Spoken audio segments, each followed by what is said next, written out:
ഇന്ന് banana puffs ഉണ്ടാക്കാം. Readymade puff pastry വെച്ച് മേടിക്കുന്ന പഫ് പേസ്ട്രിയാണ്. അതിന് വേണ്ടി 1 ടീസ്പൂൺ നെയ്യ്, അതിലേക്ക് കുറച്ച് കാഷ്നട്ട്, കുറച്ച് ഉണക്കമുന്തിരി, 1/2 കപ്പ് തേങ്ങ, ഏലക്കാപ്പൊടി 1/2 ടീസ്പൂൺ, കുറച്ച് ടൂട്ടി ഫ്രൂട്ടി, ആവശ്യത്തിന് മധുരത്തിനുള്ള പഞ്ചസാര,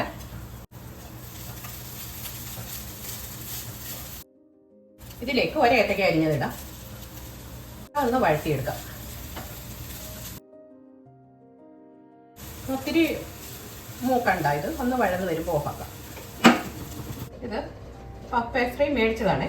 ഇത് ഫ്രോസൺ ആകുന്നെങ്കിൽ 1 മണിക്കൂറെങ്കിലും വെളിയിൽ വെച്ചേക്കണം, ഐസ് എല്ലാം മാറാൻ വേണ്ടി. കുറച്ച് മൈദ ഇതിലേക്ക് ഇട്ടിട്ട് ഒന്ന് ചെറുതായിട്ട് പരത്തിയെടുക്കാം.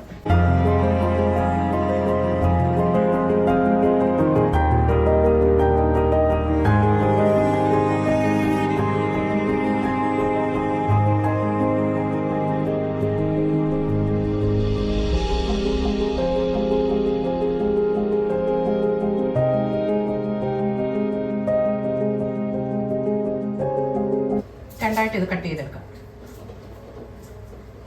ഇതിലേക്ക് ഈ ഫില്ലിങ് കുറച്ച് വെക്കാം.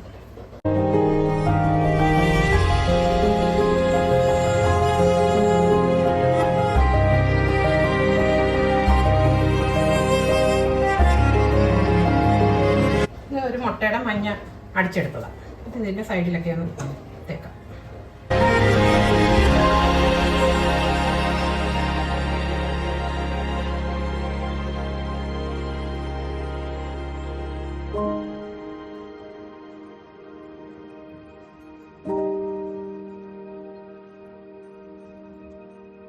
ഫോർക്ക് വെച്ച് ഇങ്ങനെ ഒന്ന് എടുക്കാം.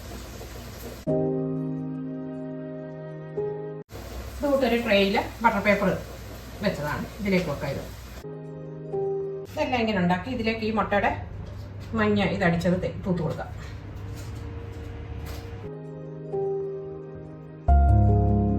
ഇത് 200 ഡിഗ്രിയിൽ 10 മിനിറ്റ് പ്രീ ഹീറ്റ് ചെയ്ത് ഓവനിലേക്ക് ഒരു 15-20 മിനിറ്റ് ബേക്ക് ചെയ്തെടുക്കാം. ഇതിപ്പോൾ 20 മിനിറ്റായി. എടുത്തിട്ട് അത് നല്ല